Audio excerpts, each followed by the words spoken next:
Naam, kama kawaida mpendwa msikilizaji na mtazamaji wetu, hizi ni habari zetu za asubuhi ya leo, ikiwa ni tarehe 9 mwezi Novemba mwaka wa 2025. Kutokea mashariki mwa nchi ya Jamhuri ya Demokrasia ya Kongo, hii ni Amani TV Media, kituo bora cha matangazo ambacho kinakuletea habari za ukweli na za uhakika kuhusu yote yanayoendelea kwenye uwanja wa vita mashariki mwa nchi ya Jamhuri ya Demokrasia ya Kongo. Na asubuhi ya leo mpendwa msikilizaji, tunayo mengi ya kuweza kukujuza. Hivyo na kusihi kusalia nami mwanzo mpaka tamati ili upate kuzifahamu habari kutoka kwenye uwanja wa vita jimboni Kivu Kusini, lakini pia jimboni Kivu Kaskazini. Na kusihi kusubscribe channel hii, kucomment, lakini pia kushare ili uendelee kupata habari zetu za kila saa na kila sekunde. Twende sambamba kwenye uchambuzi wetu wa habari za asubuhi ya leo.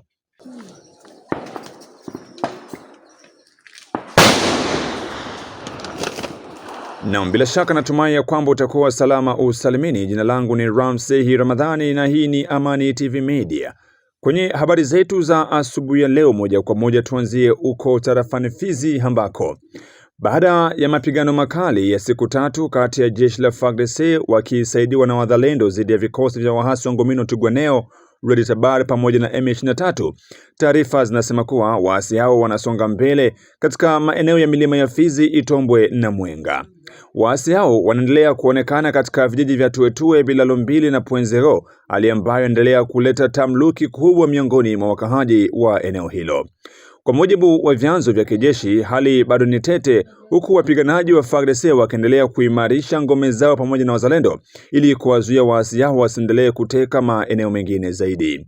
Kutokana na hali hiyo ya waasi kusonga mbele maeneo ya milima mirefu na mifupi ya tarafa la Fizi, Itombwe na Mwenga, wazalendo wote wanaitwa kwenda mstari wa mbele wa vita badala ya kubaki barabarani au mjini.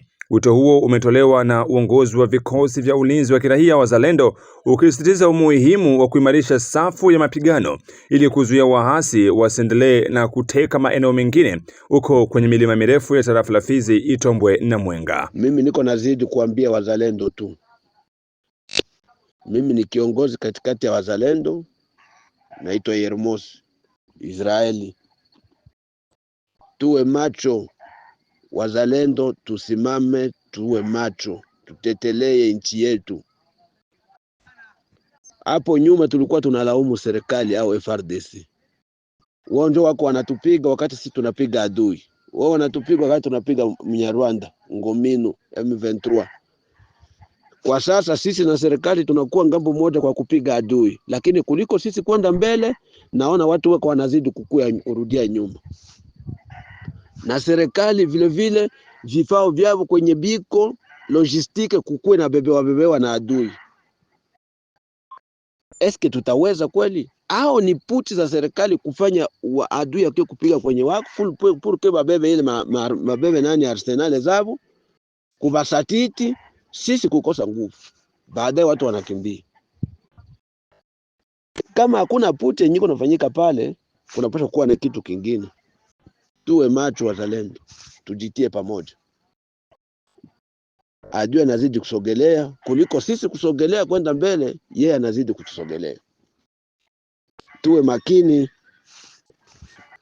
tuachane na kupenda kukaa kwenye barabara. Tuachane kupenda kukaa Baraka, Misisi, Uvira, Luvungi, tuvimbe mule kupanda mamoto, kuderanger raia na mabariere za mingi zisizokuwa, pesa ziko zinabebewa hazijulikani zinaenda wapi. Ni kuzidi kunyanyasa raia yetu tu na mabariere isiyokuwa na maana, na tulikuwa tunajigamba ya kwamba sisi ndio tunakuja kutetelea raia, lakini bariere zinazidi, inakuwa lipa 10,000, hauna karte lipa hivi. Tulikuja kukontrole makarte, tuliingia uzalendo kwa sababu kukontrole makarte au kulomba madimile. Mutie kama ni 2 kwa sababu ya kusaidia inite ku viongozi na watoto kupata chakula, na kambi kuna lipa 500 francs, na wengine wote tutoke twende kumafro tupigane vita. Adui kuna kuja nasogea, na pale kwetu tunatia kamba atafika kama atukutia akili pamoja. Tutaenda pata akili, tunakuwa mupori tena. tunakuwa na kaeneo kadogo. Wazalendo wenzangu, tusimame eneo za Minembwe kule Muo Plateau, mambo inabadilika kuliko sisi kuendelea tukamate Minembwe. Adui iko nazidi kuja nasogelea, adui anazidi kuja nasogelea. Kweli tutaweza? Na siku vile ziko zinaongezeka, na eneo yao biko wanazidi kwenda wanainenepesha, na wakati eneo itakuwa munene bataiproklame ile nchi yenye tuko tunasema biko napenda bagabule nchi, kwa sababu tuko tunawachia wakati. Kama ni FRDC mko mnaongea nao nyinyi viongozi, kama ni serikali mwambie serikali, msimuviche, mwambie ukweli bwana. Kama akutupa vyombo atuambie wazo wake ni nini kuhusu sisi wazalendo, atupe vyombo visikalie kwa vinachukuliwa kubebewa na adui, na kisha yeye huko kutuambia hapana, muache kwanza au mfanye kwanza hivi. Hapana, manake kuna puchi fulani kati ya serikali na yeye ule adui, kwa sababu ya kumaliza sisi wazalendo. Sisi tuko natetelea nchi, si kwa sababu ya pesa, tunajitoa. Serikali hatupate hata kidogo, lakini serikali FRDC bado wenye biko banakuya banapigwa kule, wenye biko banaacha nchi hivi leo ndio biko napata $500, ndio biko napata $1000, biko banapewa magari ya kutembelea, na bonde biko banaacha maeneo kwa sababu ya nchi. Kuacha maeneo nchi ikamatike, lakini huku kupata pesa. Sasa sisi ambao hatupokee kwa sababu tunajitetea yake nchi ni ya kwetu, tunajitoa. Batupe vile vitu, sisi tupigane, bao bakae chini basubirie kupokea pesa zao. Tukimaliza tutajua, Mungu mwenyewe atajua namna gani atatulipa kule mbele. Tuachane na makambo wazalendo, tutoke nje, tusibakie ndani ya manyumba kulala mu hoteli mzuri, tutoke nje. Ndugu zangu na wakaaji wote wa Fizi, huyu mwenye kunazungumza hapa kwa muda na saa kama na hii ni Maître Giscard Ngezi Mwenebantu. Tuna alerte watu wote wende wanajua wakielewa ya kwamba mgini wetu wa Fizi tunaishi katika hali sio nzuri kwa tokea jana. Kuna migini ambapo ilianguka kwa mikono ya adui wa M23 parce que pour le moment on ne comprend rien. Jua nindi bana bafungulia le couloir kule. C'est depuis mardi ma bataille ilianzaka ya nguvu beko napigana kule ile tuko nafuatilia. Maintenant, comment expliquer Banabatia même les armes? Nous avons des photos que nous sommes en train d'observer sur place ici, mais à tous ces coups propager quoi vile les réseaux sociaux, tous décourager bengine batu. Adui yeye anakia nasogea karibu na Fizi huko kwenye tuko. Mes frères et sœurs, tuungane tuseme lugha moja. Inaonekana kama vile kuna kwa corruption. Sisi population na wakaji wetu tunakutanika kwanza pour le moment hapa Mufizi. Ndugu zangu, huku Fizi kukikamatika, mwe benye muko na keti pale katika mji wa Baraka, hamtakuwa na amani hata Uvira. À ne pas oublier, l'histoire est en train de se répéter. L'AFC M23 était à la porte de Goma pendant des années, des ans. Ils ont été là dans les Nyiragongo. Ils ont été là dans les alentours de Sac. Ils ont coupé la route au niveau de Minova et Sac. Pendant des années, encerclé Mugini. Et l'histoire est en train de se répéter. Une fois lorsque Sac était tombé, ville à Goma a résisté. Une fois Fizi va tomber, Baraka, Uvira, vous n'allez pas résister même au niveau de Bendera, Misisi, Lulimba, ailleurs là. Donc ils auront les couloirs. Parce que le combat est facile si on maîtrise bien l'adversaire. Ces gens ne sont pas forts plus que notre armée et nous avons beaucoup de force. Mais nous remarquons, c'est comme si il y a des corruptions qui sont en train de se passer par-ci, par-là. Et si ces gens-là arrivent là où nous sommes, nous serons massacrés. Nous serons massacrés ici sur place. Mais trop, c'est trop. Trop, c'est trop. Et puis même la FIFA ne maintient pas l'équipe gagne. Il s'appelle généraux. C'est en fonction de quoi? Nous reconnaissons un généraux en fonction des batailles qu'il est en train de livrer.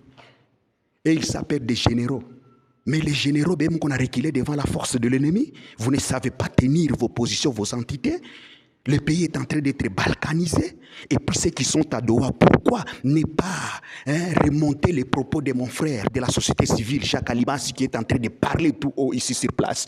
Pourquoi ne pas remonter ça là-bas? Vous jouez avec la population.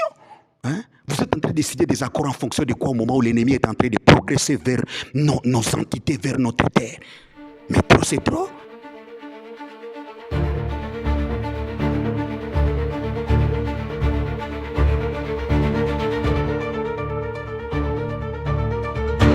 Walikale.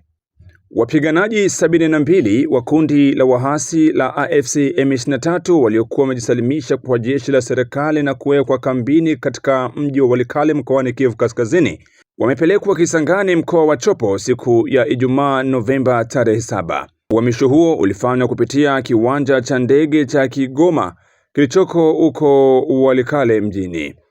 Kwa mujibu wa msemaji wa kanda la 34 ya kijeshi Meja Jedone Kasereka, amesema kuwa wapiganaji hao waliamua kuacha mapigano baada ya kushinikizwa na jeshi la serikali likishirikiana na makundi ya wazalendo ambao wamekuwa wakishambulia ngome za wahasi katika maeneo kadhaa huko jimboni Kivu Kaskazini.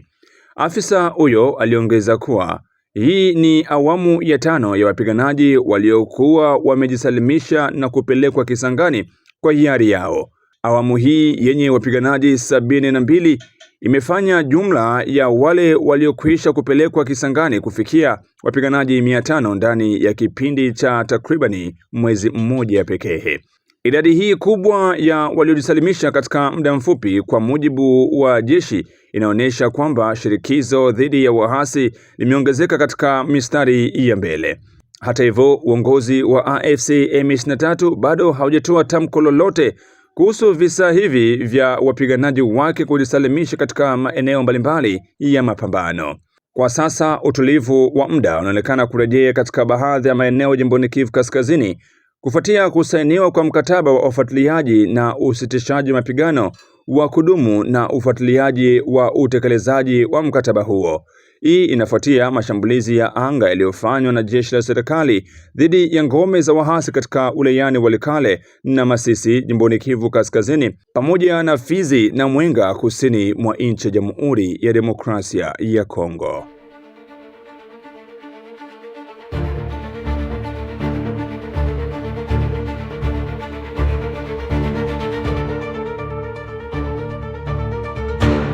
Kinshasa.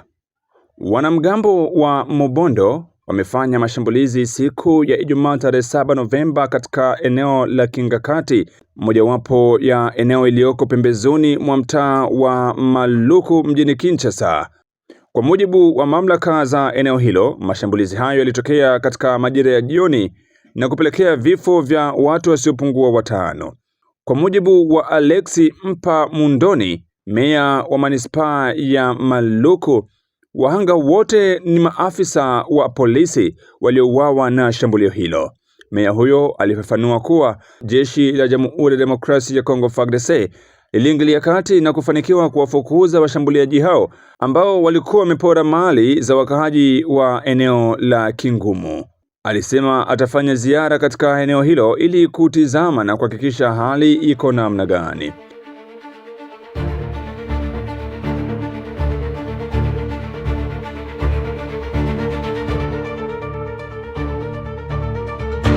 Rais wa Jamhuri ya Demokrasia ya Kongo, Felix Tshisekedi, amethibitisha kwamba kusainiwa kwa makubaliano ya amani kati ya DRC na Rwanda kutafanyika hivi karibuni.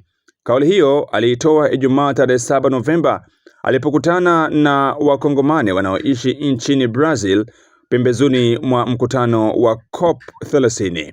Kwa mujibu wa Rais Felix Tshisekedi, makubaliano hayo yaliyoandaliwa mjini Washington na Doha huko Qatar inalenga kumaliza vita vinavyoendelea katika mashariki mwa nchi ya Jamhuri ya Demokrasia ya Kongo ambayo tayari yamesababisha vifo vya watu wengi. Furaha yangu ni kuambia kwamba mazungumzo mnayoyasikia yakifanyika huko Washington na Doha yako karibu kukamilika. Katika siku chache zijazo, Wamarekani hasa ikulu ya White House watatuma rasmi mialiko ya kutia saini ya makubaliano ya amani, alisema Rais Felix Tshisekedi. Hata hivyo, Rais Tshisekedi amesisitiza kwamba DRC haikuanza vita hivi, bali vimeletwa kwake kwa sababu ya utajiri wake wa asili ambao kwa muda mrefu umekuwa ukiwanufaisha mataifa ya kigeni na majirani, huku wananchi wa Kongo wakibaki katika mateso na umaskini.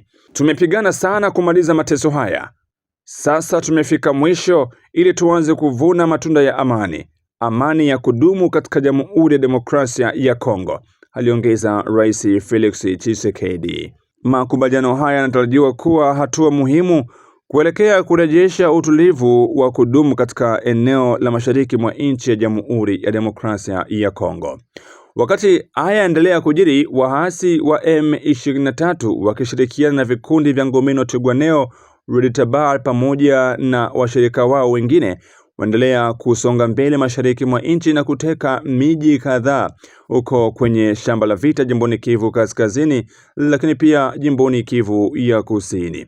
Mpendwa msikilizaji na mtazamaji wetu, wewe ambao unatusikiliza muda na saa kama hizi, je, unafikiria vita vya Kongo vitaisha kwa kuweka saini mikataba ya kufuatilia mikataba ya amani ambayo inawekewa saini kila kukicha? Aiza unahisi ni kipi kifanyike? Basi unaweza kutuandikia pia kwenye comment maoni yako popote ambapo unaendelea kutusikiliza vema kwa muda na saa kama hizi. Hii ni Amani TV Media na mimi ni mtangazaji wako Ramsey Ramadhani. Mpaka hapa ndipo naweka nukta katika habari zetu za asubuhi ya leo, ikiwa ni tarehe 9 mwezi Novemba mwaka wa 2025. Na kusihi kusambaza habari zetu kwa walio wengi ili naendelee kuzipata habari hizi ambazo zinakujia moja kwa moja kutoka mashariki mwa nchi ya Jamhuri ya Demokrasia ya Kongo. Tukutane tena katika habari zetu za hapo baadaye. Ninakuaga kwa kusema bye bye.